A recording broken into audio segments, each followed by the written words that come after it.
And welcome to my YouTube channel VSP local to global. आज मैं लेके आया हूँ स्लोप डिप्लेक्शन मेथड के अंदर फ्रेम टाइप का न्यूमेरिकल। ठीक है, तो आज स्टार्ट करते हैं फ्रेम टाइप का न्यूमेरिकल। सबसे इंपॉर्टेंट चीज़, मेरे चैनल को सब्सक्राइब करना है, लेकिन अभी नहीं, वीडियो ख़त्म होने के बाद, अगर पसंद आए तो। ठीक है, तो आज हम स्टार्ट करते हैं स्लोप डिप्लीकेशन मेथड के अंदर फ्रेम टाइप का न्यूमेरिकल। फ्रेम दो टाइप के होते हैं, बेसिकली मैं अभी समझा देता हूँ। दो टाइप के फ्रेम होते हैं, वो एक होता है स्वे फ्रेम, दूसरा होता है नॉन स्वे फ्रेम। तो हमने आज लिया है नॉन स्वे फ्रेम। नेक्स्ट वीडियो में हम देखेंगे स्वे फ्रेम की एनालिसिस कैसे करनी है। ठीक है, अब स्वे फ्रेम नॉन स्वे फ्रेम कैसे आइडेंटिफाई करना है, आप लोगों को समझ में आना चाहिए कि नॉन स्वे एंड स्वे फ्रेम में क्या डिफरेंस होता है। सिंपल मैं 3 पॉइंट बता देता हूँ, वो तीनों पॉइंट के अंदर आपको समझ में आएगा कि आप कौन सी भी फ्रेम आपके सामने आती है तो आप आइडेंटिफाई कर पाएंगे किस स्वे फ्रेम या नॉन स्वे फ्रेम है। सबसे पहली कंडीशन होती है कॉलम कंडीशन, मतलब कॉलम की जो लेंथ होती है वो सेम होनी चाहिए, कॉलम का स्ट्रक्चर सेम होना चाहिए। जैसे कि मैं अभी एग्जांपल के तौर पे यहाँ पे बता देता हूँ, ये मेरे 2 कॉलम है, तो उसकी लेंथ यहाँ पे 3 मीटर है, तो यहाँ पे भी 3 मीटर होनी चाहिए। ये फर्स्ट कंडीशन है। दूसरी कंडीशन, यहाँ पे 2i है, तो यहाँ पे भी 2i होना चाहिए। ठीक है, ये सेकंड ये हो गया हमारी फर्स्ट कंडीशन। ओके, इस क्या मतलब है, मैंने कॉलम सेम होनी चाहिए स्ट्रक्चर के अंदर, कॉलम, ये फर्स्ट कंडीशन हो गई। सेकंड कंडीशन होता है सपोर्ट। अब देखो, अगर मैं बोलता हूँ ये जो है, ये 2 कॉलम है, इसके अंदर यहाँ पे फिक्स सपोर्ट लगा है, लेंथ सेम है, ये भी सेम है, और दोनों जगह पे फिक्स सपोर्ट लगता है, तो ये सेकंड कंडीशन होती है। अगर दोनों जगह पे फिक्स सपोर्ट है, सेकंड कंडीशन। और थर्ड कंडीशन होती है loading condition, uniform loading condition. मतलब 3 कंडीशन समझ में आ रही है आपको। एक तो फर्स्ट होता है कॉलम की लेंथ सेम होनी चाहिए, दूसरा कॉलम का जो सपोर्ट होता है वो सपोर्ट भी सेम होनी चाहिए, और थर्ड होता है यूनिफॉर्म लोडिंग। यूनिफॉर्म लोडिंग मतलब यहाँ पे स्ट्रक्चर पे देखो, यहाँ पे यूडीएल एक्ट होता है, यूडीएल थ्रोड सेम एक्ट होता है। ठीक है, अगर मैं बोलता हूँ यहाँ पे पॉइंट लोड एक्ट होता है, अगर सेंटर पे एक्ट होता है तो हम बोल सकते हैं नॉन स्वे फ्रेम है। अगर इसेंट्रिकली एक्ट होता है तो नहीं बोल सकते, क्योंकि ये इसेंट्रिक लोडिंग एक्ट होगा। ठीक है, नेक्स्ट कंडीशन में और एक बता देता हूँ आपको। अगर यहाँ पे लोड लग रहा है, यहाँ पे भी लोड लग रहा है, यहाँ पे 8 किलोन्यूटन का है, यहाँ पे भी 8 किलोन्यूटन का है, तो हम बोल सकते हैं ये okay similar symmetrical loading condition apply हो रही है। यहाँ पे यूडीएल है, सिमेट्रिकल लोडिंग कंडीशन अप्लाई हो रही है। अब मैं 2-3 एग्जांपल सिंपली आपको समझ देता हूँ कि उसमें आइडेंटिफाई कैसे करेंगे। एक देखो, लिख लीजिए फर्स्ट एग्जांपल। सपोज ये मेरा एक फ्रेम है, इसके अंदर एक कॉलम की लेंथ 3 मीटर है, एक कॉलम की लेंथ 4 मीटर है, यहाँ पे यूनिफॉर्मली डिस्ट्रीब्यूटेड लोड एक्ट हो रहा है। अब बोलेंगे सर सपोर्ट सेम है, यस करेक्ट, लोडिंग भी सेम है क्योंकि यूनिफॉर्मली डिस्ट्रीब्यूटेड लोड है, लेकिन देखो यहाँ पे कॉलम की लेंथ अलग है। ठीक है, दूसरा एग्जांपल, ये थोड़ा वीडियो बड़ा होने वाला है क्योंकि इसके अंदर हम लोग सभी कंडीशन देखने वाले हैं। ठीक है, तो देख लीजिए सेकंड वाली कंडीशन, यस यहाँ पे सपोर्ट भी सेम है, लोडिंग कंडीशन भी सेम है, यहाँ पे भी 8 किलोन्यूटन का लोड है, यहाँ पे भी 8 किलोन्यूटन का लोड है, यहाँ पे 2i है और यहाँ पे i है। तो देख लीजिए यहाँ पे 2i है और यहाँ पे i, इसका मतलब हो रहा है कि ये कॉलम सेम नहीं है, लोडिंग कंडीशन सेम है, सपोर्ट सेम है, लेकिन कॉलम की लेंथ भी सेम है, लेकिन ei का मैटर अलग है। तो यही समझ लीजिए, सेकंड एग्जांपल आपके दिमाग में आया होगा। एक अनदर और एक एग्जांपल लेंगे जिसके अंदर देख लीजिए, सपोज ये ऐसा है स्ट्रक्चर है, लोडिंग कंडीशन सेम है, यहाँ पे 3 मीटर पे 3 किलोमीटर का लोड एक्ट हो रहा है, नीचे से 2 मीटर पे, यहाँ पे 3 किलोमीटर का लोड एक्ट हो रहा है यहाँ से 3 मीटर पे। इसका मतलब ये हो रहा है कि यहाँ से 2 मीटर पे, मतलब लोडिंग कंडीशन इस केस में सेम नहीं है, तो ये बनेगी स्वे फ्रेम।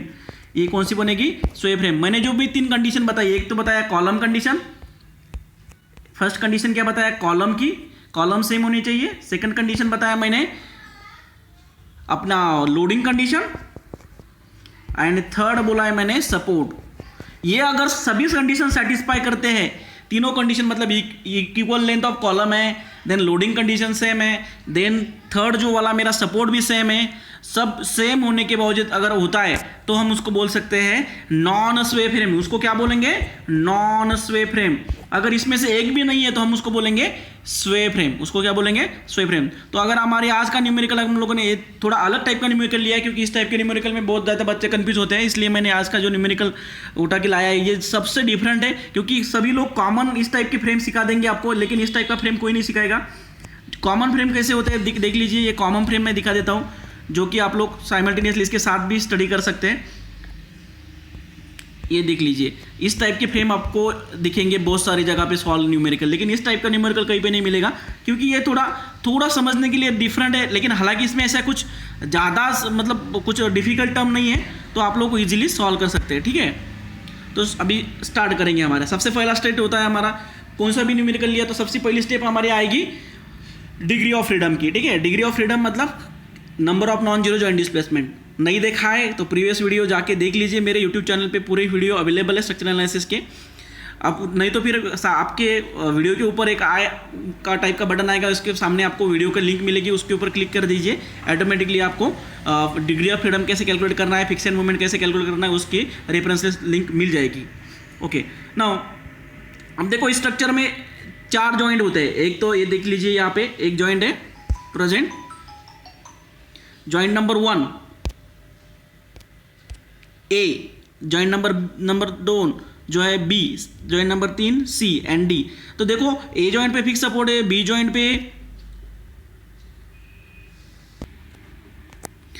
तो अभी आप लोगों ने देखा कि A B C and D joint पे A C and D joint पे फिक्स सपोर्ट अवेलेबल है, और बी जॉइंट पे कोई भी सपोर्ट नहीं। मतलब बी जॉइंट पे देखो वहाँ पे जो फ्रेम में वो जॉइंट आता है, जैसे कि अगर मैं आपको दिखा दूँ एक एग्जांपल तो आपको और भी अच्छे से समझ में आएगा कि ये लीजिए यहाँ पे मैंने एक ड्रॉ कर दिया, तो ये जॉइंट है, यहाँ पे कुछ नहीं है। मतलब ऐसा तो नहीं है कि विदाउट जॉइंट वो इसके एक के ऊपर एक खड़े रहे, ऐसा स्ट्रक्चर है कि अपना नहीं है।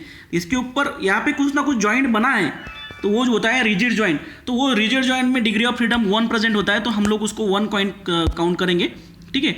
तो वो यहाँ पे बी जॉइंट पे कुछ ना कुछ प्रेजेंट है, तो वो होगा आपका degree of freedom, that is 1। तो यहाँ पे डिग्री ऑफ फ्रीडम कितना है अपना, इस न्यूमेरिकल में 1 है, ठीक है। अच्छे से समझ लो, क्योंकि बी जॉइंट पे कुछ ना कुछ तो है, जॉइंट तो बना है ना वहाँ पे, तो वो जॉइंट पे कोई ना कोई तो सब प्रॉपर बॉन्डिंग होने के लिए कुछ ना कुछ तो लगा होगा, तो उसको बोलेंगे रिजिड जॉइंट हम बोलेंगे।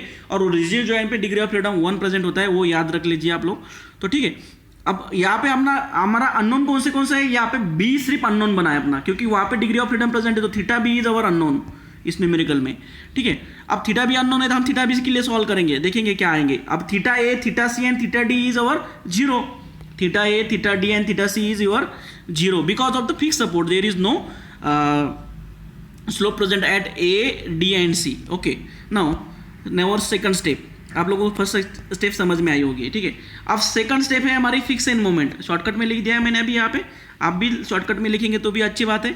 अब फिक्स एंड मोमेंट मेरे फर्स्ट पैन पे लिखेंगे हम लोग। फर्स्ट पैन पे क्या था, 15 किलोन्यूटन पर मीटर का यूडीएल एक्ट होता है। देख लीजिए यहाँ पे 15 किलोन्यूटन पर मीटर का यूडीएल एक्ट होता है, और 15 किलोन्यूटन पर मीटर का यूडीएल के फिक्स एंड मोमेंट कितनी आएगी, M F A B W L square divided by 12 होगी माइनस, और बी ए की होगी plus W L square divided by 12, ठीक है। आप लोगों ने अगर फिक्स एंड मोमेंट कैसे कैलकुलेट करना नहीं पता है तो आप मेरा प्रीवियस वीडियो जाके देख सकते हो, वहाँ पे मैंने फॉर्मूले पूरे डिस्कस किए, ठीक है। तो आप फिक्स एंड मोमेंट के बारे में हम लोग बात कर रहे थे, तो फर्स्ट फिक्स एंड मोमेंट कितनी आएगी हमारी, M F A B is equal to minus W square divided by 12। M F B A के बारे में सोचेंगे तो plus W square divided by 12 होगा। एम एफ बी सी, अब बी सी स्पैन पे देखिए क्या एक्ट होता है, बी सी स्पैन के लिए हमारा पॉइंट लोड एक्ट हो रहा है, और वो सेंटर पे एक्ट होता है, तो मतलब उसका फिक्स एंड मोमेंट कितना आएगा, W L divided by 8, B C के लिए माइनस, सी बी के लिए प्लस। तो देख लीजिए minus W L divided by 8 B C के लिए, और सी बी के लिए plus W L divided by 8। आप ये फॉर्मूले अच्छे से याद रखेंगे तो आपको फिक्स एंड मोमेंट कभी गलत नहीं होगा। और एक इंपॉर्टेंट चीज़ ये है कि पूरा का पूरा न्यूमेरिकल जो बनेगा आपका ये फिक्स एंड मोमेंट के ऊपर ही बनेगा। अगर गलती से आपका कहीं पे मिस्टेक होता है फिक्स एंड मोमेंट, तो समझ लीजिए आपका न्यूमेरिकल आगे जाके पूरा का पूरा गलत होने वाला है। तो ये सबसे इंपॉर्टेंट पार्ट होता है न्यूमेरिकल का, कि आपकी फिक्स एंड मोमेंट सही बने। अब नेक्स्ट पोर्शन होता है हमारा, हम लोगों ने ए बी स्पैन के लिए देखा, बी सी स्पैन के लिए देखा। अब हम क्या करेंगे, बी डी स्पैन के लिए जो ये वर्टिकल जो कॉलम होता है हमारे इसके फ्रेम के अंदर, उसके बारे में देखेंगे। तो उसके ऊपर देखो इसेंट्रिक पॉइंट लोड एक्ट हो रहा है 10 किलो न्यूटन का। अब 10 किलो न्यूटन का लोड एक्ट हो रहा है, तो देख लीजिए उसका मतलब इसेंट्रिक पॉइंट लोड है, तो हमको पता है फिक्स एंड मोमेंट कैसे बनाते हैं। अब बी टू डी और डी टू बी ऐसा होगा, क्योंकि बी से हमारे ए बी सी डी में आप लोग, अब ए के बाद ही डी आता है, बी आता है, बी के बाद ही सी आता है, सी के बाद ही डी आता है। तो आप बोलेंगे सर ये डी टू बी होगा फर्स्ट या बी टू डी होगा, नहीं, गलती से भी गलत, ये इसमें मिस्टेक नहीं करना है, बी टू डी फर्स्ट होगा और डी टू बी फर्स्ट होगा। ये भी एक गलती हो जाती है बच्चों से, ठीक है। अब आगे आते हैं, हमारा B to D minus W A B square upon L square, और D to B W A square B upon L square, ठीक है। तो हम लोगों ने यहाँ पे वैल्यू पुट करने के बाद हमारा आंसर यहाँ पे मिल गया है। वैल्यू कौन से पुट की, डब्ल्यू की वैल्यू मुझे पता था 10 किलो न्यूटन थी, ए और बी डिस्टेंस मुझे पता था, तो वो सब लोग मैंने यहाँ पे सब चीज़ें पुट कर दी है, ठीक है। अब यहाँ पे आप लोगों ने देखा होगा कि ए डिस्टेंस मेरा 3 मीटर है और बी डिस्टेंस यहाँ पे 5 मीटर था। अब फिक्स एंड मोमेंट बन गई आपकी। अब नेक्स्ट स्टेप होती है आपकी स्लोप डिफ्लेक्शन इक्वेशन। अब स्लोप डिफ्लेक्शन इक्वेशन अप्लाई करेंगे। देखो हमारा एग्जैक्ट स्ट्रक्चर कैसा है, मैं फिर से बना देता हूँ आपके अंडरस्टैंडिंग के लिए। यहाँ पे इस टाइप का स्ट्रक्चर है।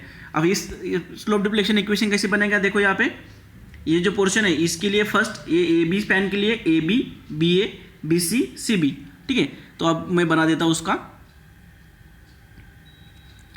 एम ए बी के लिए इक्वेशन क्या बनेगा, M F A B plus 2 E upon L 2 theta A plus theta B. अब ये देखो यहाँ पे बीम में कोई सिंकिंग नहीं होता है, बीम में कोई सिंकिंग नहीं होता है, क्या होता है, स्वे होता है। सॉरी फ्रेम में कोई सिंकिंग नहीं होता, फ्रेम में क्या होता है, स्वे होता है। तो हम लोग देखेंगे स्वे नॉन स्वे का न्यूमेरिकल के अंदर आपको, और स्वे के न्यूमेरिकल के अंदर आपको समझ में आएगा स्वे क्या होता है, और हम लोग उसके बारे में डिटेल में स्टडी करेंगे। तो ए बी का इक्वेशन क्या बना है, M F A B plus 2 E upon L 2 theta A plus theta B. अभी यहाँ पे -3 डेल्टा अपॉन एल क्यों नहीं इसके अंदर, क्योंकि यहाँ पे ना कोई स्विंकिंग है ना कोई स्वे। अगर स्वे का न्यूमेरिकल होता तो हम डेफिनेटली इसके अंदर स्वे जो होता है वो कंसिडर कर लेते। स्वे क्या होता है डिटेल आप आगे वाले वीडियो में समझ लेंगे वो क्या होता है स्वे। तो अब ये में जैसे हम लोग बीम में करते थे वही सेम चीज़ें कर रही है, कुछ नहीं ज़्यादा इसमें चेंजेस नहीं है। सिर्फ यहाँ पे स्ट्रक्चर कैसा है देखो आप लोग, अगर ये मेरी बीम है, अगर मैंने यहाँ से इसको मोड़ दिया तो ये ऐसी बनेगी, यहाँ पे मोड़ दिया तो ये ऐसी बनेगी आगे वाले पोर्शन को। सेम वही है, सिर्फ अगर इसको खींच लिया इस साइड से और इस साइड से खींच देते हैं तो ये स्ट्रेट बन जाएगा। बीम और फ्रेम में वही फर्क, ज़्यादा डिफरेंस नहीं होता सॉल्व करने के लिए। हालांकि बहुत ज़्यादा डिफरेंस है बीम और फ्रेम में अगर रियल लाइफ में देखा जाए तो, लेकिन आपके अगर मतलब स्टूडेंट के पॉइंट ऑफ व्यू से देखा जाए तो उसमें ज़्यादा कुछ सॉल्व करने के लिए डिफरेंस नहीं होता है। अब एम बी ए के लिए इक्वेशन क्या बनेगा मेरा, एम बी ए के लिए M F B A plus 2 E upon L theta A plus 2 theta B. अब ये 2 कहाँ से लेना है, ये सब चीज़ें मैंने सिखा दिया। 2 फर्स्ट हमारा बी ए तो कोएफिशिएंट 2 के थीटा बी के साथ चला गया। हमारा theta A, theta C and theta D ये सब जीरो है। जहाँ जहाँ पे सिर्फ थीटा बी होगा वही प्रेजेंट होगा, बाकी की चीज़ें जीरो हो जाएगी। तो मैंने यहाँ पे बाकी की चीज़ें जीरो कर दी। तो यहाँ पे देख लीजिए हम ए बी के केस में एम एफ ए बी हमारा फिक्स एंड मोमेंट -45 आया था, तो मैंने यहाँ पे ले लिया 2 E upon L, 2 E upon L. L मेरा फर्स्ट स्पैन की लेंथ 6 थी तो मैंने 6 ले ली। थीटा ए तो जीरो है, theta B as it is होगा, ठीक है। और यहाँ पे माइनस फिर ये 2 डिवाइडेड बाई 6 मतलब 0.33 ई आई से मल्टीप्लाई कर दूंगा तो 0.33 ई आई थीटा बी, ये मेरा इक्वेशन 1 बन गया। सिमिलरली थी बी ए के लिए जाता हूँ, एम एफ बी ए ये मेरी फिक्स एंड मोमेंट है बी ए की।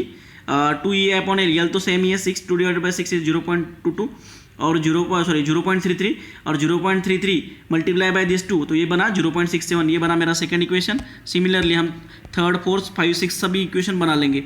अब सेकंड स्पैन हमारा होगा, सेकंड मैंने पोर्शन ले लिया बी सी, ये बी और सी ये वाला, और ये हमारा बी डी ए नीचे, ठीक है। तो अब बी सी क्या होगा, एम एफ बी सी मेरी 10 वैल्यू आई है फिक्स एंड मोमेंट की 2 ई आई अपॉन एल।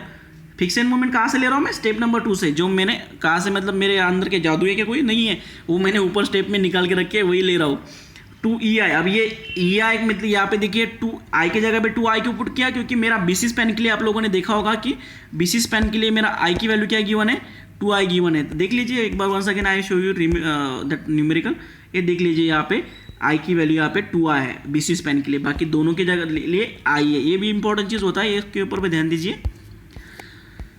अब यहाँ पे 2 आई पुट कर दिया, 2 × 2 4, 4 divided by length particular BC span की लेंथ 4 है तो 4 डिवाइडेड बाय 4 इज 1। सो यहाँ पे बचा है ई आई से अगर अंदर मल्टीप्लाई करते हैं तो थीटा सी मेरा तो ऑलरेडी 0 है बिकॉज ऑफ फिक्स सपोर्ट, और थीटा बी जो है वो अननोन है मेरे लिए। तो यहाँ पे देखो ये 2 × 2 4 और डिवाइडेड बाय 4 ये बना 0 सॉरी 1, और ई आई 2 डिवाइडेड बाय 2 1 और ये 1 E I multiply by this 2 E I theta B बन गया। और ये आगे का टर्म तो 0 है, 0 से मल्टीप्लाई किसी को करेंगे तो 0 बनेगा।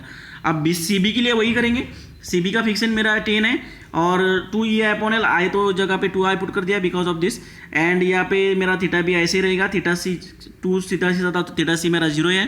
2 × 2 4, 4 डिवाइडेड बाय 4 तो ये बनेगा 1, तो 1 ई आई, यहाँ पे क्या बचा है मेरा 1 ई आई, ठीक है 1 ई आई है तो 1 E I into theta B E I theta B, ठीक है। ये तो हो गया, समझ में आया आप लोग, सिंपल कैलकुलेशन का पार्ट है। आप अगर इसका स्क्रीनशॉट लेके एक बार देख लेंगे अच्छे से समझ में आएगा आपको, ठीक है।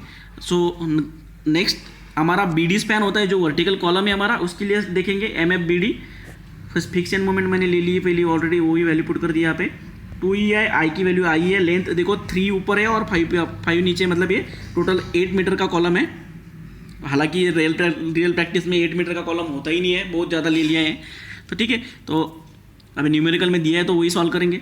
2 divided by 8 it is 0.5, that is 1/4 it is sorry it is 0.25। ये 2 डिवाइडेड बाई 8 होता है 0.25, ठीक है 0.25, और 0.25 multiply by this 2 it is 0.5।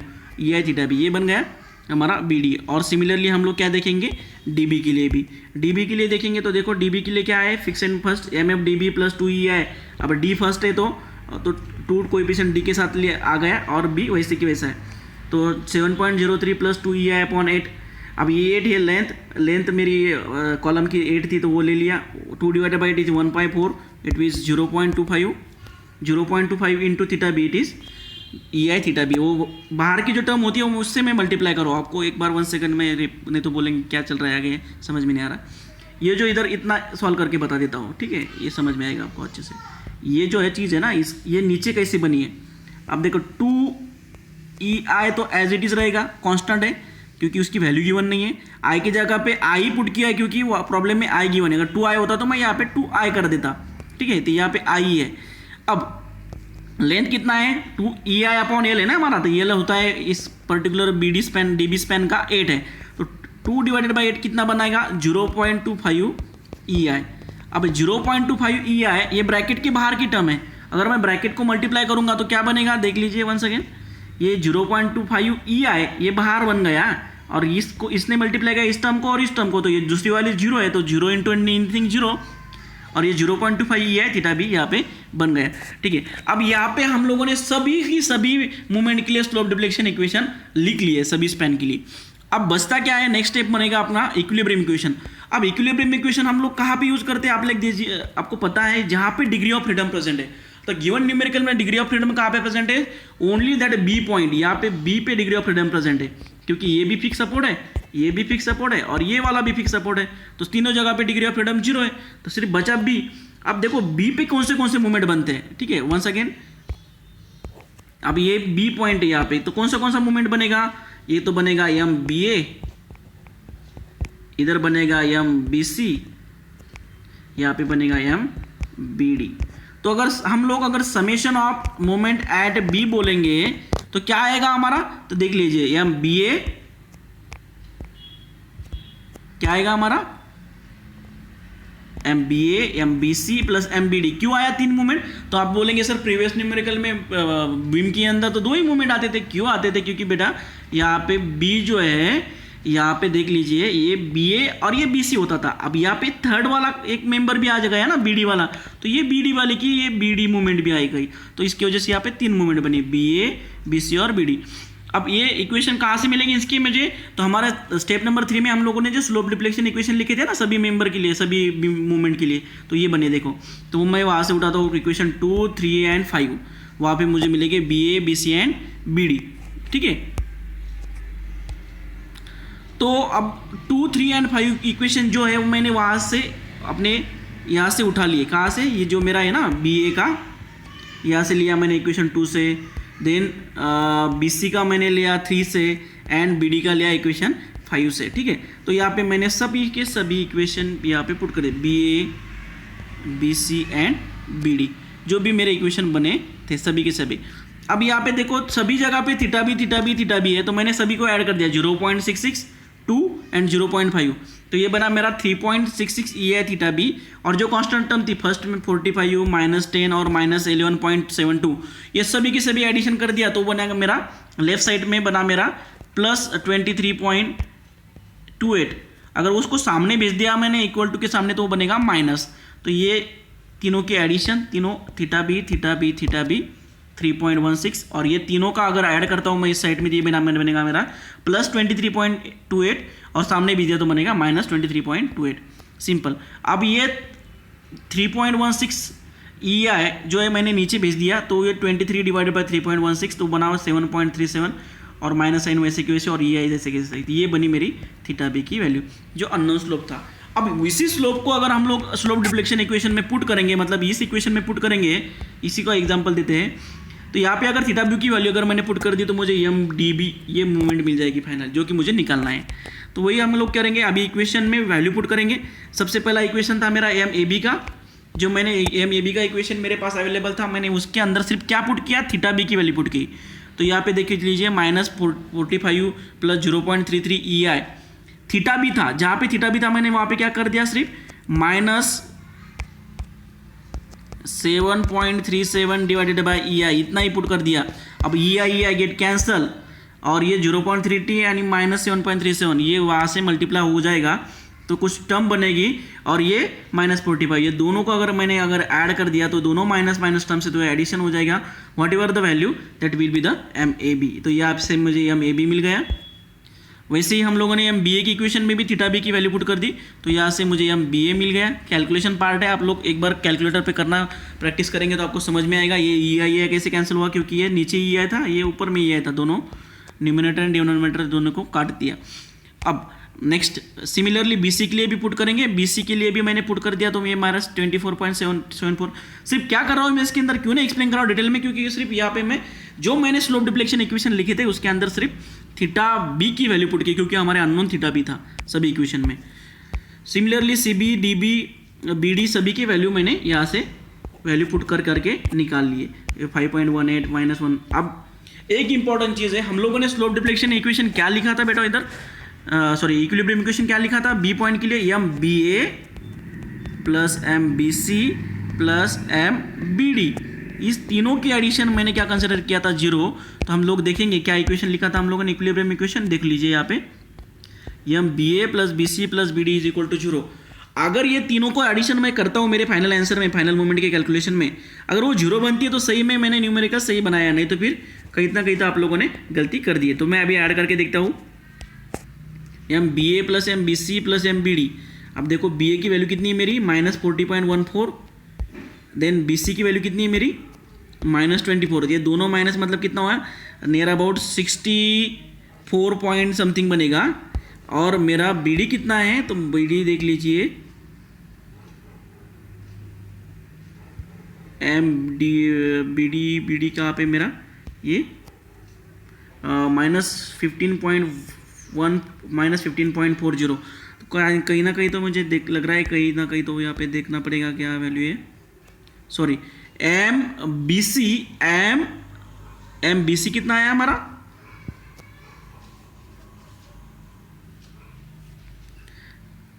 B ए -40.14। देख लीजिए यहाँ पे थोड़ा गलत हुआ है, ये जो है ना ये 45 और ये कुछ बनेगा, तो ये माइनस टर्म है और ये 45 प्लस है, तो इसमें से कुछ भी गया इधर से, तो ये 40 ये प्लस वैल्यू है हमारी, 40 प्लस, तो ये कितना बनेगा 40.14 माइनस 24, तो ये बनेगा नियर अबाउट 15 कुछ ना, 15-16 कुछ ना तो कुछ आना चाहिए। तो हमारा जो बी डी की वैल्यू है, आप देख लीजिए यहाँ पे कुछ गलत नहीं हुआ, सिर्फ साइन कन्वेंशन से मैंने ऐड करते हुए गलत होगा मेरे से। तो यहाँ पे देख लीजिए ये जो बी डी की जो वैल्यू है वो -15 आनी चाहिए हमारे नियर अबाउट, तो वो उतनी आ रही है, तो सही में हम लोगों ने सही न्यूमेरिकल बना दिया है। गलत क्या हुआ है देख लीजिए, यहाँ पे जो साइन लिखना था ये प्लस वैल्यू आई है हमारी, यहाँ से गलती से माइनस लिखा हुआ है, ये प्लस है क्योंकि यहाँ पे ऊपर ही दिख रहा है आप लोगों को सीधा 45 प्लस में है, और ये जो कुछ भी बनेगा माइनस बनेगा कुछ ना कुछ 0.66, तो ये नियर अबाउट कुछ 5 बना होगा, तो ये 45 में से 5 माइनस हो गया है 4 पॉइंट समथिंग, तो वो 40 बनाई, वो प्लस वैल्यू है 40 की। ये करेक्ट कर लीजिए आप अगर लिख रहे हो न्यूमेरिकल तो हमारा चेक भी बराबर आया है। तो अब देर किस बात की, हम बना लेंगे डायग्राम बनाने के लिए वही हमारा जो रूल है, वही माइनस प्लस वाला यंत्र बनाएंगे हमारा। फिर से बना देता हूँ, कोई दिक्कत नहीं, कोई भी न्यूमेरिकल नहीं तो वही यंत्र यूज़ करना है आप लोगों को। अब इसके अंदर देख लीजिए यंत्र में क्या आएगा हमारा,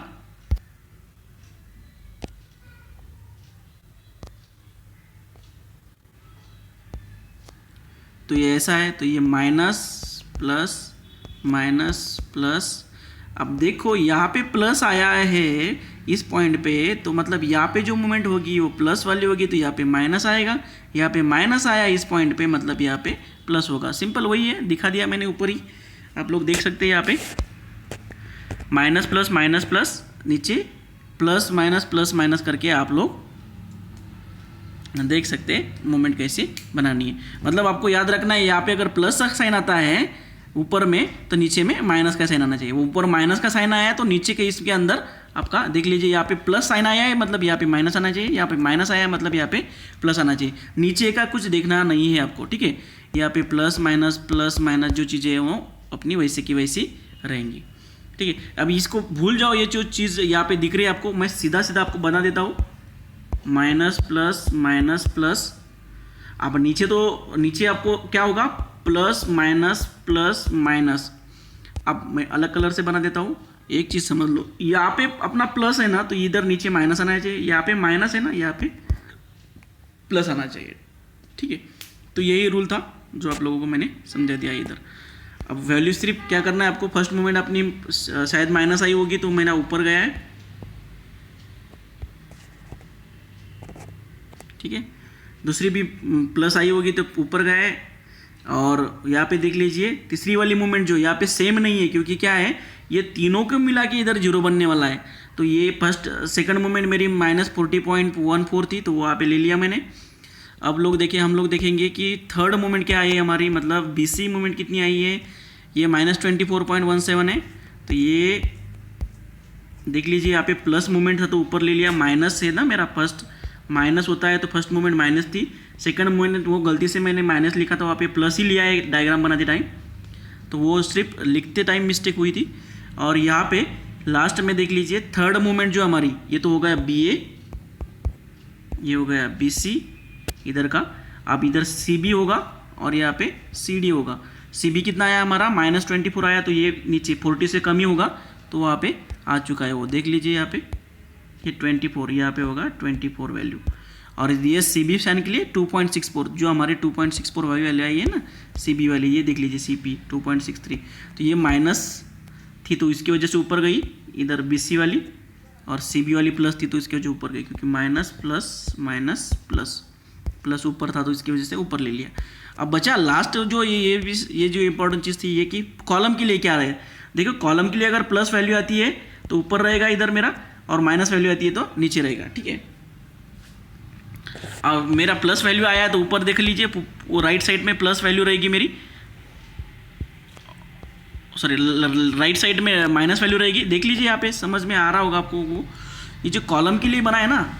अब देखो ऊपर से मैंने एक बता दिया था आपको, यहाँ पे क्या आया था प्लस, तो यहाँ पे माइनस रहेगा, यहाँ पे क्या आया था माइनस, तो यहाँ पे प्लस रहेगा। अब ये माइनस है मतलब यहाँ पे प्लस है, और ये कॉलम के लिए बोल रहा हूँ, बीम के लिए कुछ इसमें नहीं लगाना अभी इसके लिए। अब यहाँ पे प्लस है मतलब ये माइनस होगा। तो यहाँ पे हमारा जो फर्स्ट वैल्यू आई है BD की, तो वो कैसी आई है देख लेंगे एक बार। BD आया हमारा -15.40, तो ये देख लीजिए, फिर से बना देता हूँ एक बार स्ट्रक्चर। ये ट्रिक समझ लो, इसमें यही इंपॉर्टेंट चीज़ बची थी सिखाने लायक। देख लीजिए सपोज ये माइनस प्लस, अभी बीम के लिए देख रहेंगे -+, ठीक है। अब इसके ऊपर से कॉलम का बनाना है तो ये भी अलग कॉलम निकाल लिया मैंने। ये यहाँ पे प्लस है तो नीचे इधर मैंने माइनस ले लिया, यहाँ पे माइनस है तो यहाँ पे प्लस ले लिया। अब कॉलम में इधर नीचे माइनस है मतलब इधर प्लस और इधर माइनस, और बीम के लिए प्लस ये तो ऊपर का बीम हो गया, नीचे का कॉलम हो गया। तो ये कॉलम का ट्रिक कैसा है, तो ये सिर्फ लास्ट के इधर है ना, ये इसके ऊपर डिपेंड करेगा, इधर का इधर, ठीक है। नहीं तो फिर डायरेक्टली आप याद रख लीजिए, मैं यहाँ पे लगे तो प्रॉपर बना के रख देता हूँ, आप लोग को ये ही यूज कर लीजिए। माइनस